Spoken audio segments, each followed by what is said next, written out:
इंसान धरती का वो कीड़ा है जिसकी जिज्ञासा पापी पेट की तरह कभी खत्म नहीं होती। यही कारण है कि अपनी इसी जिज्ञासा के कारण आज वो आकाश पाताल सभी कुछ खंगाल कर बैठा है।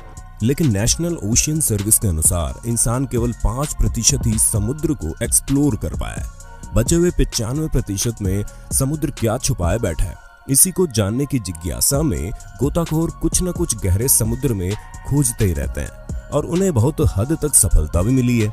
और इसी पर हम एक वीडियो पहले भी बना चुके हैं। तो चलिए आज फिर से हम गोताखोरों की उसी जिज्ञासा को मद्देनजर रखते हुए समुद्र में उनके द्वारा की गई सबसे विचित्र चीजों की खोज के बारे में आपको दिखाएंगे और बताएंगे, जो हो सकता है कहीं ना कहीं आपको चौंका दे या फिर हैरान कर दे। नए व्यूअर्स जल्दी से सब्सक्राइब तो कर लो और बगल की घंटी दबाकर ऑल पर क्लिक कर देना। डुगोंग जीव प्रेमियों के लिए चौंकाने वाली खबर थी। साल 2016 में कुछ गोताखोरों ने इंडोनेशिया के कोकोया आइलैंड के खूबसूरत पानी को एक्सप्लोर करने के लिए डुबकी लगाई। सब पानी के अंदर मौजूद सुंदरता को देखने के लिए उत्साहित थे, लेकिन तैरते हुए गोताखोरों को वहां की गहराई में जो दिखा वो उनके लिए किसी बुरे सपने से कम नहीं था। जी हाँ, तल में जाते ही गोताखोरों को 2 डुगोंग दिखे, जो कि मैनेटी परिवार के दुर्लभ समुद्री जीव हैं। इनको पानी के नीचे पिंजरों के अंदर बेरहमी से बांधा गया था। डुगोंग को उनके आकार के कारण अंडर वाटर काऊ के नाम से भी जाना जाता है। माँ और उसके बच्चे को अलग अलग पिंजरों में कैद करके रखा था और माँ की पूंछ रस्सी से बंधी हुई थी, जिस कारण वो ज्यादा हिल भी नहीं पा रही थी। उन्हें बाद में पता चला कि उनकी ये हालत लोकल मछुआरों ने की है। ऐसा उन्होंने पैसे कमाने के लिए किया। दरअसल इस आइलैंड के आसपास प्राकृतिक सुंदरता फैली हुई है और वहां का पानी साफ और क्रिस्टल क्लियर है और ये टूरिस्ट के हिसाब से सबसे बढ़िया जगह मानी जाती है। इसलिए इन डुगोंग का इस्तेमाल करके वो पर्यटकों से पैसों के बदले इन डुगोंग को करीब से देखने और फोटो खिंचवाने का मौका देते हैं। रस्सी से बंधे होने के कारण माँ डुगोंग की पूंछ पर गहरे घाव भी हो गए। गोताखोरों ने मछुआरों से बात की और उन्हें छोड़ने को कहा। वो मान भी गए, लेकिन उनकी बातें संदेहास्पद लगी तो गोताखोरों ने इस पूरी स्थिति को रिकॉर्ड किया और उसे पूरे सोशल मीडिया पर शेयर कर दिया, जो जल्द ही सोशल मीडिया पर वायरल हो गया, जिसके परिणाम स्वरूप यह खबर वन्य जीव अधिकारी तक पहुंच गई और वे इस बात की पुष्टि करने अगले दिन आ भी गए और डुगोंग को तब भी पिंजरे में बंद पाया गया। वन्य जीव अधिकारियों ने मछुआरों को उन डुगोंग को रिहा करने के लिए मजबूर कर दिया और कुछ ही मिनटों में उन मासूमों को रिहा करने में सफल भी रहे। स्केलेटन 2015 में एरिज़ोना में एक डाइवर ने कोलोराडो नदी के तल पर कुर्सियों से बंधे 2 कंकालों को देखा तो वो घबरा गया। गहरे हरे पानी में दोनों कंकाल कुर्सियों पर बैठे हुए थे और दोनों ने धूप का चश्मा पहना हुआ था। साथ ही झाड़ीदार सिंथेटिक बालों का एक विग भी उन्हें पहनाया हुआ था। डाइवर ये देखकर इतना घबरा गया कि उसने बाहर आते ही पुलिस को खबर दी, जिसके बाद ला पॉज काउंटी शेरिफ कार्यालय ने तुरंत स्थानीय फायर डिपार्टमेंट के एक गोताखोर को जांच के लिए नदी में भेज दिया। जहां उसने अवशेषों की जांच की तो मालूम पड़ा कि ये प्लास्टिक के कंकाल थे जो जीव विज्ञान की कक्षा में पाए जाते हैं। ये पहली बार नहीं था कि इसके अलावा समय समय पर ऐसी डरावनी और मजेदार चीजें नीचे तल पर पाई गई है। जानकारों के अनुसार ये सब असामान्य वस्तु आमतौर पर स्कूबा डाइवर्स द्वारा पानी के नीचे मार्कर के रूप में उपयोग करने के लिए रखी जाती है और इसको दिलचस्प बनाने के लिए वो अधिकतर डरावनी चीजों का प्रयोग करते हैं। जायंट स्पाइडर्स ध्रुवीय महासागरों की अंधेरी और ठंडी गहराइयों में खोजी डाइवर्स को एक ऐसी मकड़ी मिली जिसने साइंटिस्ट को हैरान कर दिया। वैसे तो दुनिया भर में सी स्पाइडर पाए जाते हैं, लेकिन इनका साइज काफी छोटा है।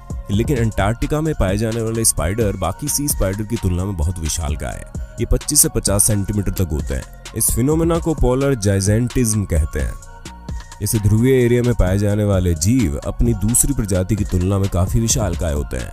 लेकिन ऐसा क्यों होता है, ये साइंटिस्ट के लिए आज भी रहस्य बना हुआ है। हालांकि कई थ्योरीज को सामने रखा गया, लेकिन कोई भी आज तक प्रूव नहीं हो सकी।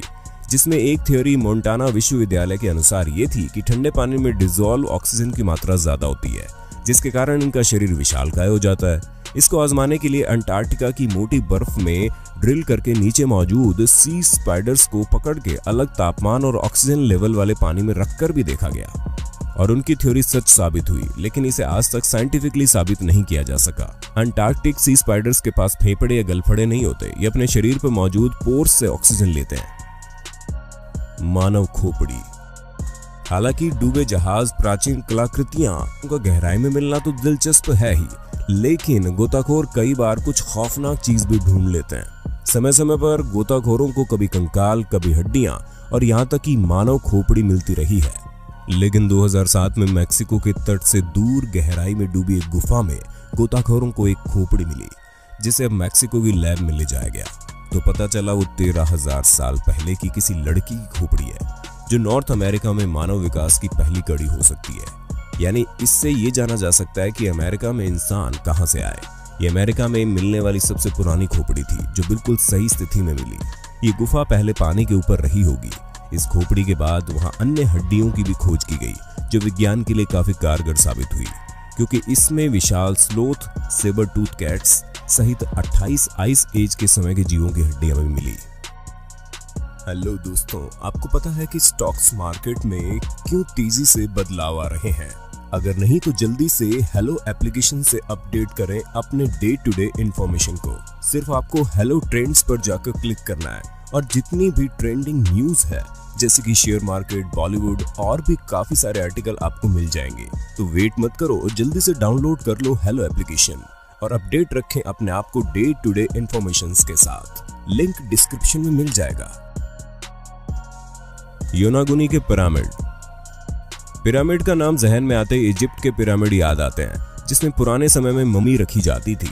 पर आपको जापान के योनागुनी समुद्र तट से कुछ ही दूरी पर मौजूद पिरामिड से हम वाकिफ करवाएंगे, जो कि पानी के भीतर पाया गया। साल 1986 में योनागुनी आइलैंड के पास एक लोकल स्कूबा डाइवर को पहली बार ये पिरामिड मिले।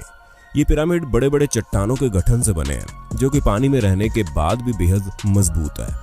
वो एक आयताकार आकार का गठन है, जो 165 फुट लंबा और 65 फुट चौड़ा है।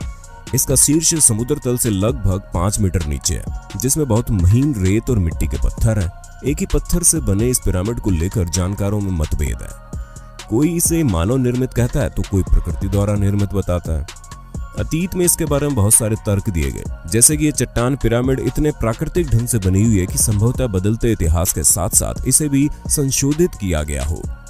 कुछ महान लोगों ने इसे एलियन द्वारा बनाए जाने की बात भी कही, लेकिन मासाकी किमुरा जापान के एक समुद्री भूविज्ञानी जो 15 से अधिक वर्षों से इसकी संरचनाओं को मापने और मैप करने के लिए साइट पर गोता लगा रहे हैं, उनका मानना है कि योनागुनी के पिरामिड यानी पानी के ठीक नीचे बड़ी पत्थर की संरचनाएं वास्तव में एक जापानी अटलांटिस यानी एक प्राचीन शहर के खंडर है, जो लगभग 2000 साल पहले एक भूकंप से डूब गया था, लेकिन आज भी इसका रहस्य बना हुआ ही है। Under water circles. 1995 में दक्षिण जापान के करीब स्थानीय गोताखोरों ने तल पर कुछ अजीब सी आकृति देखी। इन जटिल निर्माणों की उत्पत्ति उनके लिए एक बड़ी पहेली थी, इसलिए स्थानीय गोताखोरों ने इसे मिस्ट्री सर्कल्स का नाम दिया। वैसे जो हमारे रेगुलर सब्सक्राइबर हैं, उन्होंने इसके बारे में हमारी पिछली वीडियो में जान ही लिया होगा। इन सर्कल्स को समुद्र तल का क्रॉप सर्कल भी कहा जाता है। 2 मीटर डायमीटर वाले इस जटिल निर्माण की पहेली 16 साल तक बनी रही। ये रहस्य 2011 तक बना रहा, जब तक वो असल अपराधी यानी कि कलाकार पकड़ा नहीं गया। जी हाँ, इस शानदार मिस्ट्री सर्कल्स को बनाने वाला 5 इंच लंबा मेल पफर फिश अचानक इनका निर्माण करते हुए कैमरे में कैद हो गया। हाल ही में वैज्ञानिकों ने इस प्रक्रिया का अध्ययन किया कि कैसे ये मेल पफर फिश मछली अपनी प्रजाति की महिलाओं को लुभाने के लिए इन विस्तृत डिजाइनों का निर्माण करती है। वे समुद्र तल के चारों ओर तैरते हैं, अपने निचले पंखों को फड़फड़ाते हैं, जो कि रेत को स्थानांतरित कर देती है, और फिर ये मिस्ट्री सर्कल्स बनकर तैयार हो जाते हैं। इन सर्कल्स को बनाने में इन्हें 7 से 9 दिन का समय लगता है। बाल्टिक सी अनोमली। बाल्टिक सागर कई अद्भुत और विचित्र जीवों का घर है, और वर्षों से शोधकर्ताओं ने इस विशाल समुद्र से कुछ ऐसी हैरान कर देने वाली चीज खोजी है जो किसी भी साइंटिस्ट को हैरान कर दे। ऐसा ही कुछ तब हुआ जब जून 2011 में ओशियन एक्स टीम, जो कि समुद्र में डूबे खजाने और जहाज के मलबे आदि की खोज करती है, उसने कुछ ऐसा ढूंढा जिसने सबको चौंका दिया। कप्तान पीटर लिंडबर्ग और सह शोधकर्ता डेनिस असबर्ग के नेतृत्व वाली टीम ने स्वीडन और फिनलैंड के बीच बाल्टिक सागर में एक धुंधली लेकिन दिलचस्प सोनार इमेज की मदद से बहुत ही असामान्य चीज की खोज की, जिसे अब बाल्टिक सी अनोमली के नाम से जाना जाता है। यह अजीब वस्तु समुद्र के तल पर जलमग्न थी। समुद्र के तल में डूबी हुई अजीब चीज 210 फीट लंबी थी, जिसमें रैंप, सीढ़ी और अन्य संरचनाएं शामिल है। इस वस्तु की उपस्थिति की आधिकारिक तौर पर स्टार वॉर्स फ्रेंचाइजी के दिग्गज मिलेनियम फॉल्कन अंतरिक्ष यान से तुलना की गई। कई समुद्री जीव विज्ञानियों के लिए ये खोज सामान्य रही, परंतु जब ओशियन एक्स टीम उसी साल दोबारा उस अज्ञात वस्तु के आसपास गए तो उनके उपकरणों में हमेशा खराबी आने लगी, और फिर जब वे 200 मीटर की दूरी पर चले जाते थे तब ये उपकरण स्थिर होकर सामान्य काम करने लगते। इन घटनाओं के कारण वो इसे किसी प्रकार का एलियन यूएफओ या फिर अंतरिक्ष यान मानने लगे, जो कि चमत्कारिक रूप से समुद्र की तह में डूब गया था। इसकी खोज के बाद ये अटकलें और ज्यादा तेज हो गई कि कई लोग ये मानने लगे कि एलियन से ही संबंधित है, जबकि दूसरों को लगता है कि ये सब एक समुद्र की तह में धंसा हुआ जहाज हो सकता है जो रूसियों से संबंधित है। लेकिन हाल ही में गोताखोरों के एक समूह ने इस रहस्यमय संरचना से नमूने एकत्र किए और बताया कि ये केवल एक हिम नदी जमा यानी कि ग्लेशियल डिपॉजिट है। स्टॉकहोम विश्वविद्यालय के भूविज्ञान प्रोफेसर वॉल्कर ब्रूचर्ट के अनुसार इस संरचना का गठन आइस एज के दौरान कई हजारों साल पहले हुआ और इन चट्टानों को यहाँ ग्लेशियर द्वारा लाया गया होगा। उम्मीद है हमारी वीडियो आपको पसंद आई होगी। ऐसी और वीडियो देखने के लिए कमेंट बॉक्स में पार्ट 3 जरूर लिख देना। घर पर रहें, सुरक्षित रहें।